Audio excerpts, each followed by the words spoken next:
Welcome back for another Big Brother Talk. I'm doing this on my lunch break, so hit the like and subscribe button as the intro plays.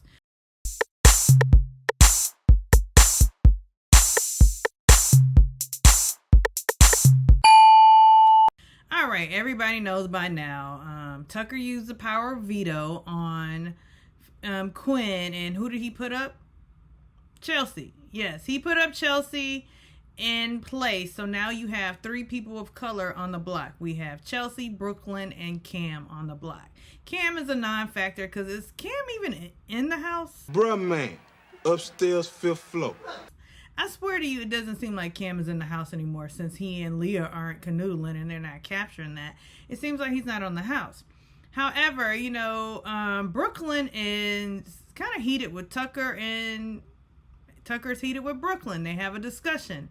Brooklyn's pleading her case because Tucker's all in his feelings that Brooklyn did not cheer for him when he won power of veto. When I'm on the block, to be happy that I lost a veto when I'm on the block?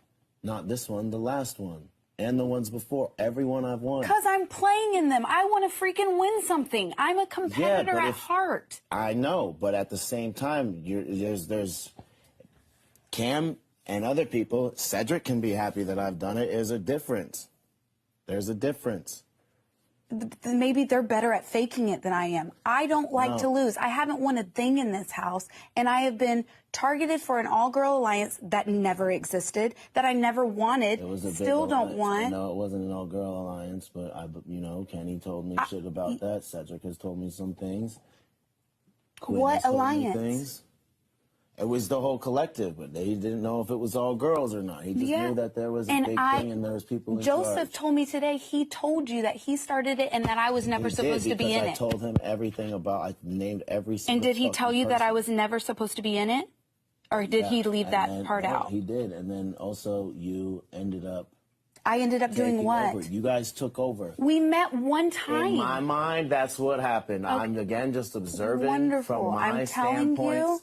I've been alone. Why would I continue to lie? Because you're trapped in a corner and you have nothing to do. That's what you're supposed to do in this game. You're supposed to claw yourself out and do anything you can. Okay. They wouldn't have anyone be in this game. They ask people questions about what would you do if you were backed into a corner? Would you fight your way out and do anything to do it? And everyone in here, I guarantee.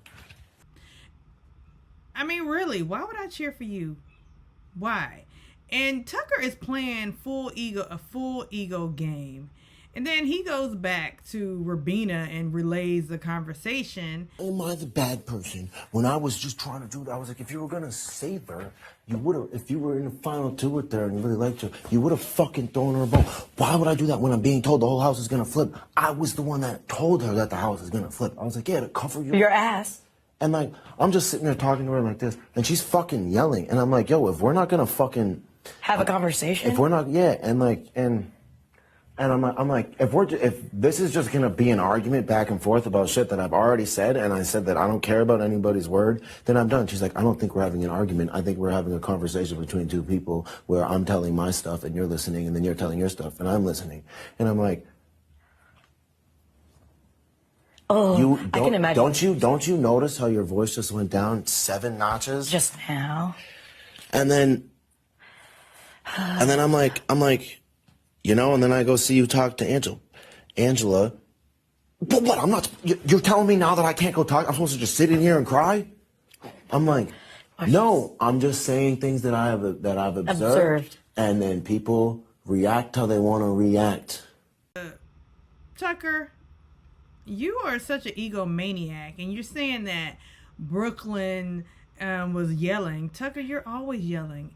When you talk, you're yelling. Tucker is always complaining. He is real. Trick. I mean, he is just too much. And I know the people on the feeds love him. I don't understand that, why they think he's so attractive. He's totally Cro-Magnon man to me. He's just not cute to me, but people love him. Team Tucker. I mean, yes, he is winning. He is winning all of the comps. But you can't win all of them, Tucker. Somebody's going to catch you slipping. To fight me now, sucker. Somebody's going to catch you slipping. And speaking of Tucker, he was having a conversation when I was watching the feeds yesterday. And this is kind of irrelevant to anything, but kind of not. This is Leah. Leah was talking to Tucker in the HOH room. She said she finally got a chance to be alone with Tucker and talk to him. You know, she was really flirting. He already turned her down once. And she was just flirting, just putting on, just playing into his ego. But, you know, I don't think he was that receptive. But, you know, Leah thinks that, you know, everybody's lying, everybody's fake. She's really mad at Chelsie. But, Leah, this is a game of lies and deception. And another thing, and I've said this before, it is so hard to listen to her because every other word is like, you know, like I'm this, like I'm that. You know, like I'm honest and, you know, like I'm cool. Everybody, I'm smart. Why didn't anybody, because she was having the same conversation with Mackenzie. I mean, I'm cool. Why didn't anybody put me in it? I'm a fun girl. Girl, you know why. Because you are insufferable, Leah. You talk about Leah nonstop.